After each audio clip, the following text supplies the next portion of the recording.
জীবনে ভালো দিন পেতে হলে অনেকগুলো খারাপ দিনের সাথে যুদ্ধ করতে হয়। তারপর দেখা যাবে ভালো দিন একদম হাতের মুঠোয়। আর আমরা কি করি? আমাদের জীবনে খারাপ সময় আসলে আমরা ভেঙে পড়ি। জীবনে যেমন সুখ থাকবে তেমনই থাকবে দুঃখ, তেমনই জীবনে ভালো দিন থাকবে, সাথে খারাপ দিনও থাকবে। আমরা সবাই ভালো দিন উপভোগ করব আর খারাপ দিনগুলো উপভোগ করব না, তা কি করে হয়? হ্যালো ফ্রেন্ডস, আসসালামু আলাইকুম। দিবা নাজান্স মম চ্যানেল থেকে আমি ডেইজি হাজির হয়েছি নতুন আরও একটি ভিডিও নিয়ে। আশা করছি কাছে বা দূরে যে যেখান থেকে আমার আজকের ভিডিওটি দেখা শুরু করেছেন, আল্লাহর অশেষ রহমতে সবাই ভালো আছেন, সুস্থ আছেন। আমিও আমার পরিবার নিয়ে আলহামদুলিল্লাহ ভালো আছি, সুস্থ আছি। সকালের নাস্তা আমরা সবাই অফ ক্যামেরায় করে নিয়েছি। আর আমার বাসায় সকালের নাস্তা সকাল 8টার ভিতরেই শেষ করে থাকি। তারপর শুরু করে দেই ঘরের সব টুকিটাকি কাজ, আর তার সাথে দুপুরের রান্নার আয়োজন। এখন বলুন আমি কত সকালে ঘুম থেকে উঠি? আমার আশেপাশে যারা আছেন তাদের মধ্যে অনেকেই বলে আমি নাকি ঘুমাই না। আচ্ছা বলুন তো, ঘুম ছাড়া পৃথিবীতে কোনো মানুষ কি আছে? এইদিকে আমি দুপুরের জন্য রান্না করে নিচ্ছি। তো আজকে আমি আমার পছন্দের একটা রান্না করে নিয়েছি, করলার ঝোল। এই গরমে করলার ঝোল, করলার ভাজি, উচ্ছের ঝোল, উচ্ছে ভাজি আমার কাছে খুবই পছন্দ। তো আমি আজকে করলার ঝোল চন্দনা মাছ দিয়ে করে নিয়েছি। আর অনেকে এই মাছটাকে চাপিলা মাছ বলে থাকে। তো এই মাছ দিয়ে ঝিঙে, ধুন্দুল দিয়েও রান্না করলে কিন্তু খেতে অনেক মজার হয়। আমি কিন্তু মশলা দিয়ে করলাটা কষিয়ে নিচ্ছি। আর এই দিকে আমি পুঁই শাক ধুয়ে নিচ্ছি। আমি পুঁই শাক চিংড়ি মাছ দিয়ে রান্না করে নিব। এই দিক থেকে আমার করলার ঝোল রান্না প্রায় হয়ে গেছে। আমি এর মধ্যে সিদ্ধ করা ছোট আলু দিয়ে তারপর রান্না করে নিয়েছি। এখন এর মধ্যে মাছগুলো দিয়ে নিয়েছি। আর এই তরকারির মূল আকর্ষণ হচ্ছে রাঁধুনি গুঁড়া। তো রাঁধুনি গুঁড়া দিয়ে নিলে তরকারির স্বাদ অনেক গুণ বেড়ে যায়।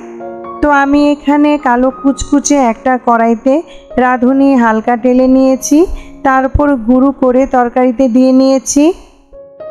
অনেকে দেখি কালো কুচকুচে কড়াইতে রান্না করে, তারপর তাদের ভিডিও ভাইরাল হয়ে যায়। আমিও আমার ঘর থেকে খুঁজে খুঁজে একটা কুচকুচে কালো কড়াই বের করে নিয়েছি, দেখি আমার ভিডিও ভাইরাল হয় কিনা।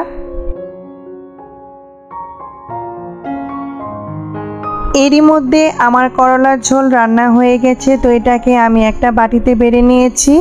আর মাশাআল্লাহ এই তরকারিটা খেতে অনেক মজার হয়েছিল।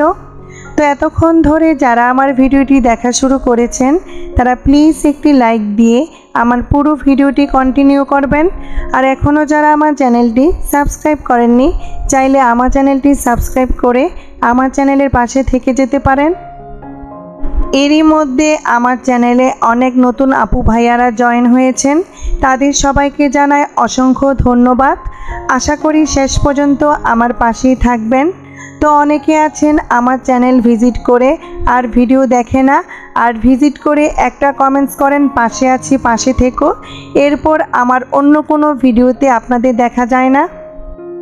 আবার অনেকে আছেন সাবস্ক্রাইব করে চলে যান, আর আমার যেতে দেরি হলে সাবস্ক্রাইব কেটে নেন। তো এমনটা আমার সাথেই এখন হচ্ছে।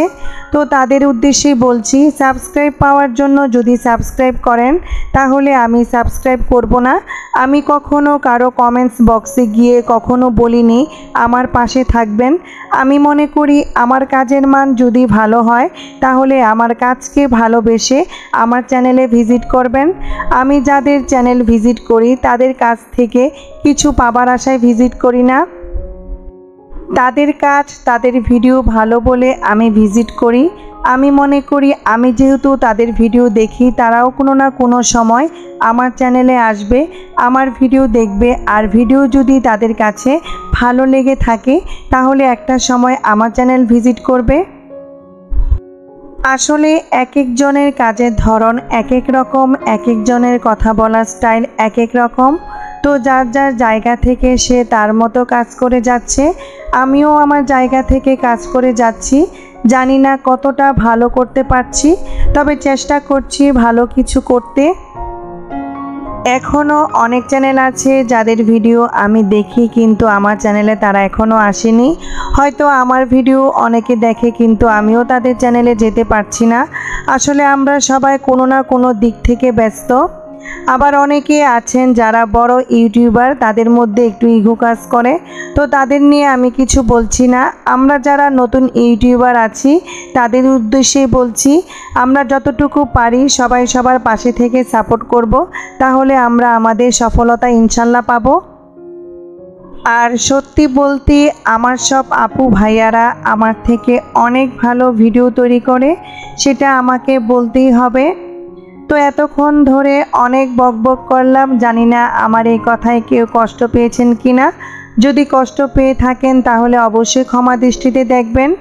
আর আমি জানি আমার এই ভিডিও কেউ পুরোপুরি দেখবে না, আর আমার এই কথাগুলো কেউ শুনবে না। তো এরই মধ্যে আমি দুপুরে রান্না করে নিয়েছি, আর এখন ঘরে কিছু কাজ করে নিচ্ছি।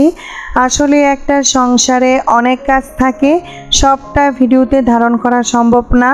তাহলে দেখা গেছে একটা ভিডিও 5-6 ঘন্টা সমান বড় হয়ে যাবে। তো এই দিক থেকে আমি আমার মেয়ের রুম, আমার বেডরুম আর তার সাথে আমার ড্রয়িং ডাইনিং গুছিয়ে নিচ্ছি। আর এই দিকে দেখেন আমার আজান পাখি শুয়ে শুয়ে টিভি দেখছে। আর এটা হচ্ছে দুপুরের পর, দেখা যাচ্ছে বাহিরে অনেক রোদ, তাকানো যাচ্ছে না। তো ঘরে কিছু আম ছিল, সেগুলো আমি অফ ক্যামেরায় কেটে ধুয়ে নিয়েছি। তারপর আমগুলো আমি শিলপাটায় একটু ছেঁচে নিয়েছি। তারপর এটাতে সামান্য হলুদ গুঁড়া, মরিচ গুঁড়া, ধনিয়া গুঁড়া, সামান্য লবণ আর সরিষা বাটা দিয়ে মাখিয়ে নিয়েছিলাম। ইদানিং দেখছি শিলপাটায় আম ছেঁচে আমের আচার বানিয়ে ভিডিও ভাইরাল হয়ে যায়।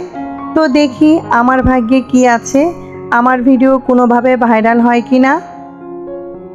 তো এইদিকে আমি আমগুলো সব মশলা দিয়ে মাখিয়ে নিয়েছি। তো এখন আমগুলো 2 ভাগে ভাগ করে একটা ভোলে আর একটা প্লেটে দিয়ে নিচ্ছি। দেখা গেছে এতে করে আমগুলো খুব তাড়াতাড়ি শুকিয়ে যাবে। এই তো আমি আর আজান এসেছি ছাদে, তো আমগুলো দিতে। আর এত রোদ যে রোদের কারণে ভালো করে টাকাতে পারছি না। আর এই রোদেই দেখা গেছে 1 ঘন্টার মধ্যে অনেকটাই আম শুকিয়ে যাবে। আর এইদিকে মাশাআল্লাহ ডালিম গাছে আবার নতুন করে ফুল এসেছে, আর একটা ডালিমও ধরেছে।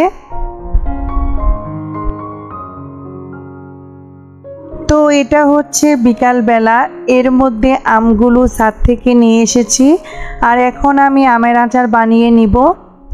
আমার একটা অভ্যাস খারাপ, যে কাজটা থেকে যাবে আর এটা যতক্ষণ পর্যন্ত না করব আমার কাছে ভালো লাগে না, একটা টেনশন কাজ করে। তো আমি কড়াইতে পরিমাণ মতো সরিষার তেল দিয়ে নিয়েছি, তার সাথে থেতু করা রসুন, কিছু শুকনা মরিচ। তো রসুন আর শুকনা মরিচ আমি তেলের সাথে 1 মিনিটের মতো ভেজে নিয়েছি। রসুন আর শুকনা মরিচ কিছুটা ভাজা হলে এর মধ্যে আমি আমগুলো দিয়ে একটু নেড়ে চেড়ে নিচ্ছি। তারপর দিয়ে নিয়েছি মরিচ গুঁড়া, স্বাদ মতো লবণ, পরিমাণ মতো চিনি। যেহেতু আমার এই আচার টক ঝাল মিষ্টি হবে, তো চিনিটা আমি সেইভাবে বুঝে দিয়ে নিয়েছি।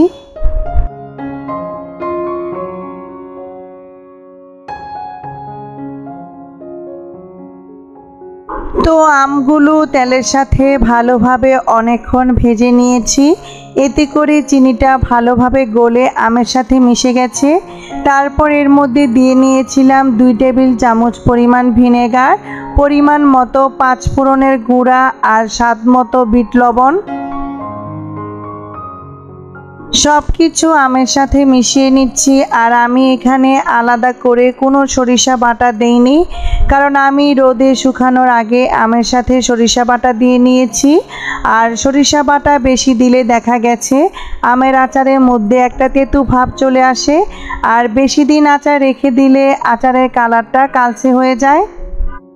এই দিক থেকে আমি আচারের জন্য কাচের জার ধুয়ে নিচ্ছি। আর এই তো এর মধ্যে আমার আমের আচার হয়ে গেছে আর ঠান্ডা হয়ে গেছে। তো আমি কাচের জারে আচারগুলো ভরে নিচ্ছি। আর এই আমের আচারে আমি আলাদা করে কোনো রকম মশলা অ্যাড করিনি।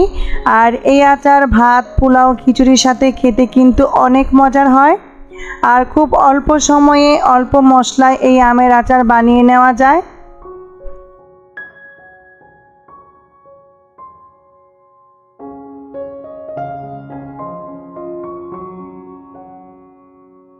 আর এটা হচ্ছে সন্ধ্যাবেলা। তো সন্ধ্যাবেলায় বাসায় একটু চটপটির আয়োজন করেছিলাম।